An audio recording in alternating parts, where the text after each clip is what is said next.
BBC Urdu کے programme سیربین میں ایک بار پھر خوش آمدید۔ لبنان میں جنگجو تنظیم حزب اللہ نے کہا ہے کہ اس کے ایک سینئر کمانڈر حسان القیس کو دارالحکومت بیروت کے قریب ان کے گھر کے باہر ہلاک کر دیا گیا ہے۔ حزب اللہ نے اس ہلاکت کا الزام اسرائیل پر عائد کیا ہے، لیکن اسرائیل نے اس کی تردید کی ہے۔ تفصیل کے ساتھ عارف شمیم۔ حسان القیس اس 2 منزلہ عمارت میں رہتے تھے۔ اس بظاہر پرسکون نظر آنے والے محلے میں ان کے ہمسایوں کا کہنا ہے کہ حسان رات گئے اکیلے اس جگہ پہنچے اور ابھی گاڑی سے اتر ہی رہے تھے کہ گھات میں بیٹھے ہوئے نامعلوم افراد نے ان پر کئی مرتبہ نزدیک سے فائر کیے۔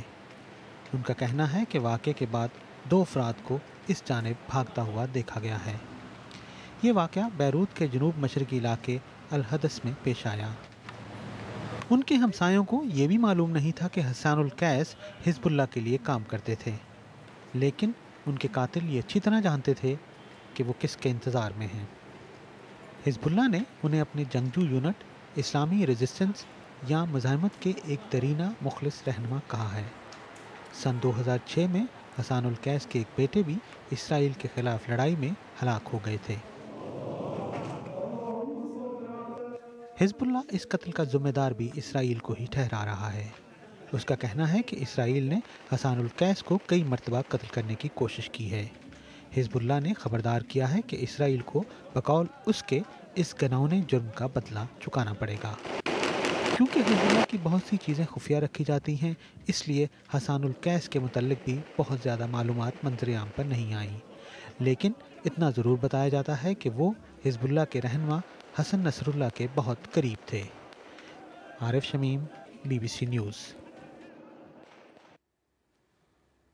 اور اب ایک نظر دیگر اہم موضوعات پر۔ بھارتی دارالحکومت دہلی میں ریاستی اسمبلی کے انتخابات کے لیے بدھ کو ووٹ ڈالے گئے ہیں۔ دہلی میں 15 سال سے کانگریس کی حکومت ہے، لیکن اس مرتبہ اسے بھارتیہ جنتا پارٹی اور ملک کے سیاسی افق پر حال ہی میں ابھرنے والی جماعت عام آدمی پارٹی سے سخت مقابلہ درپیش ہے۔ تھائی لینڈ کے دارالحکومت بینکاک میں جاری مظاہروں کے دوران سینکڑوں مظاہرین نے پولیس کے ہیڈ کوارٹر تک مارچ کیا ہے۔ مظاہرین نے صدر دفتر کے باہر رکھی سیمنٹ کی رکاوٹوں کو عبور کیا اور خاردار تار کاٹ دیے اور اسے ایک علامتی فتح قرار دیتے ہوئے اس کے بعد وہ باہر آ گئے۔ 4 پہیوں کے مقابلے میں 2۔ یورپی یونین کے تقریباً ہر ملک میں پچھلے سال کاروں کے مقابلے میں سائیکلیں زیادہ فروخت